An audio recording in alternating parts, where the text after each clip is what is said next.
Opera, as the union of words, music, and the visual and theatrical arts, brings to life on stage potentially limitless philosophies, beliefs, and practices.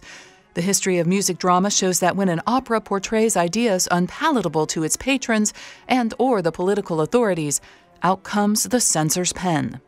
There is perhaps no more famous instance of censorship in opera than that of Lady Macbeth of the Minsk District by Dmitri Shostakovich.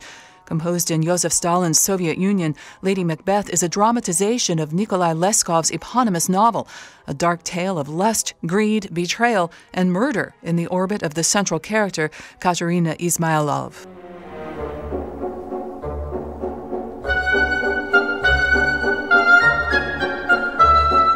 Lady Macbeth was a hit at its premiere in Leningrad in 1934. It was performed hundreds of times in Leningrad and Moscow, and productions of the opera popped up around the globe. But when Stalin saw Lady Macbeth in 1936, he and his entourage walked out before the end. 2 days later, a letter headlined "Muddle" instead of "Music" and condemning the opera appeared in the newspaper Pravda.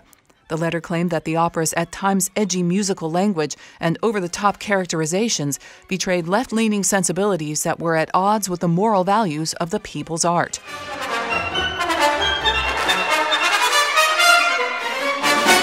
Lady Macbeth was not performed again in the Soviet Union for nearly 30 years, the decades of the so-called Great Purge, the Soviet Union's involvement in World War II, and the dawning of the Cold War.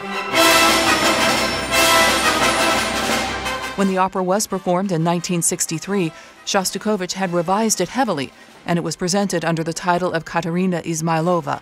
This version remains the standard version of the opera in Russia today, while in the West, the 1932 Lady Macbeth still haunts the boards. I'm Jennifer Hambrick from Classical 101, WOSU Public Media in Columbus, Ohio.